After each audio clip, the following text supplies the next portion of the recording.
Good day, everyone! I am CHARMAIGNE Nicole and BONGCO from Bachelor of Science in Business Administration, major in Operations Management, 3rd year. And for today's video, I'll be going to discuss 10 topics which are: first, what is business function? Second, what is business process? Third, what is information system? Fourth, IT versus IS. Fifth, what is BIS or Business Information Systems? 6. What is e-commerce? 7. What is database? 8. What is BI or business intelligence? 9. What are the advantages of BI? 10. What are the disadvantages of BI? So now, let us begin with the first topic, which is what is the business function? Business function are the activities carried out by an enterprise specific to the functions. The function refers to both the organizational unit and the types of activities it performs. Well, the different areas of a business function are interdependent. Therefore, they record data from each other. The success of a company, workflow, and communication all depend on how well functional areas such as accounting and finance, human resource, supply chain management, and sales and marketing are integrated. Functions fall into two categories, which are the core and the support. Let's have an example for business function. Let's take marketing and sales as the functional areas. In such case, the functional include marketing a product, taking sales orders, customer support, advertising, and sales forecasting. So let's forward to topic 2. What is business process? Business process definition can be a collection of tasks linked to deliver a service or product to a client. Simply put, processes are basically the set of activities or tasks which once completed leads to accomplishment of the business goals. Through business process management, enterprises can deliver their best value. The generated value has to take the customer into consideration. Like with functions, business processes have internal and external customers. Depending on the elements involved, a business process can be simple or complex. Let's have an example for business process. Consider the sale of a smartphone. The functional area is accounting and finance. Here, the input is financial help to buy a phone, while the process is a business arranging financing options in-house. Thus, the output would be a customer receiving financing through the tech company. For topic number 3, what is information system? An information system is a combination of software, hardware, and a telecommunication networks to collect useful data, especially in an organization. Many businesses use information technology to complete and manage their operations, interact with their consumers, and stay ahead of their competitors. It is simply that an information system is a unit consisting of people, processes, machines, and information technology that organizes and analyzes data towards producing, distributing, and processing information. Tools such as laptops, databases, networks, and smartphones are examples of information systems. Topic number 4. IT versus IS. IT or information technology is the study, design, implementation, support, or management of data within an information system. While IS or information system refers to an entire set of information, not only the technology involved, but the people and process as well. Information technology is the study, design, implementation, support, or management of computer-based information technology.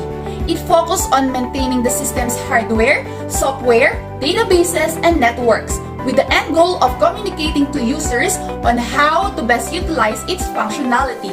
An online IT degree equips students to think critically and innovatively, solve business problems through technology, and it covers a breadth of disciplines including computer software, cyber and data security, and project management, while information systems refers to the management of an entire set of information, and it includes not only the technology components involved but the people and processes as well. Information systems degree coursework ranges from programming to communication, helping students learn both the teach planning and business management sides of the field and how to implement those information systems to internally support companies and organizations. Topic number 5. What is BIS or Business Information Systems? Business information systems provide information that organizations use to manage themselves efficiently and effectively, typically using computer systems and technology. Primary components of business information systems includes hardware, software, data procedures, or the design, development, and documentation, and the people. It is very important. Good business information systems, however, are a critical tool for all businesses. They allow you to monitor profitability, manage inventory and products, respond to customer demands, improve financial management, and provide banks, partners, investors, and key stakeholders with vital and timely information.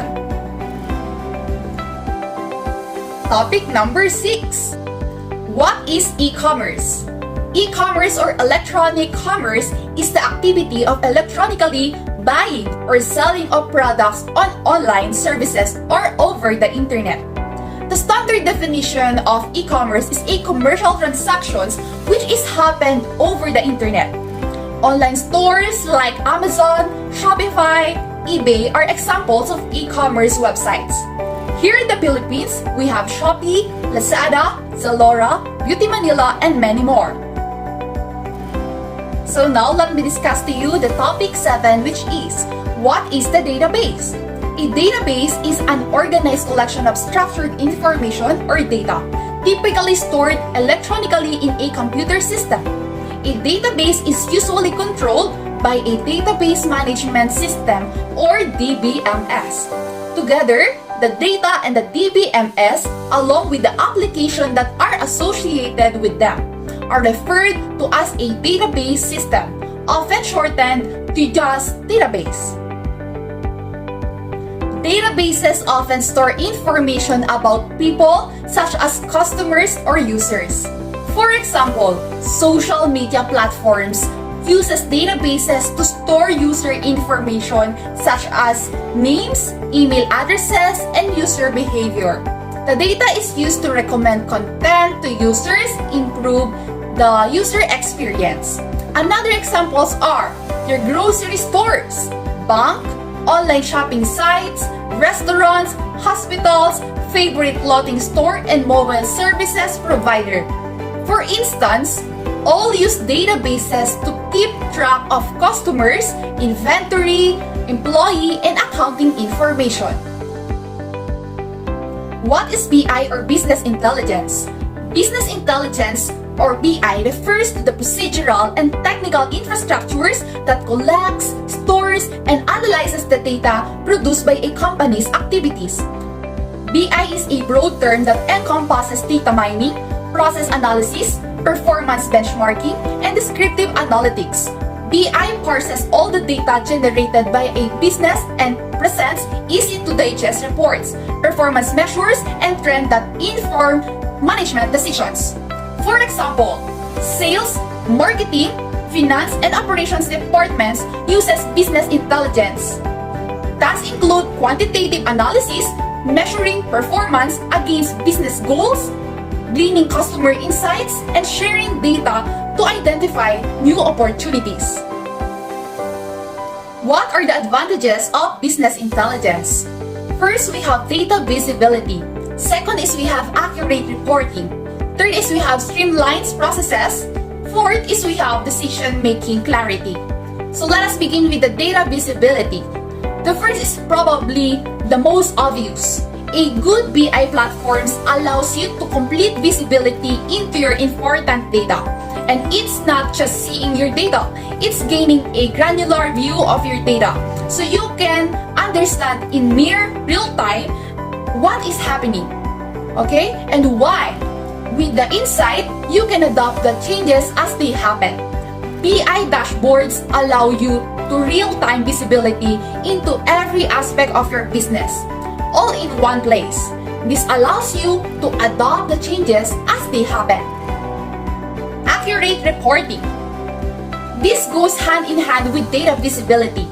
BI allows an accurate view of all your key performance indicators or KPIs to allow for accurate reporting on all levels. Using data visualizations, you can analyze your trend lines, including historical data and some predictive analytics to your future. You can also build specific views for your key stakeholders so they can see the data that is important for them and all one place. Okay, the streamlined processes. When implementing a BI system, sometimes business discover helpful side benefits, such as this one: the complete and accurate view of all your data, as well as easy real-time reporting allows for a clear understanding of all your processes. And more specifically, what might be causing influences somewhere along the line. Using BI, you can identify those problem areas and either improve them or eliminate them. Lastly, the decision-making clarity. We have alluded to this benefit already in previous points, but it is worth restating since business intelligence enhances data transparency and allows business stakeholders to gain insights they would otherwise not have. The quality of decision-making improves. Instead of walking into the future blindly or with simple educated guesses, BI can provide accurate predictions based on historical data. With BI, future decisions became less intimidating. And for the topic 10, the last part of my discussion, what are the disadvantages of business intelligence? First is the cost. Second is the complexity. Third is the limited use. Lastly, the time-consuming implementation. Let's talk about the cost. Business intelligence can prove costly for small as well as for medium-sized enterprises. The use of such type of system may be expensive for routine business transactions. Complexity. Another drawback of business intelligence is its complexity in implementation of data warehouse. It can be so complex that it can make business techniques rigid to deal with. The third one is the limited use. Like all improved technologies, BI was first established keeping in consideration the buying competence of rich firms. Therefore, BI systems is yet not affordable for many small and medium-sized companies. And for the last disadvantage is the time-consuming implementation. It takes almost 1.5 years for data warehousing systems to be completely implemented. Therefore, it is a time-consuming process. And that is the end of discussion. I am CHARMAIGNE Nicole from BSBA OM-3A. Thank you!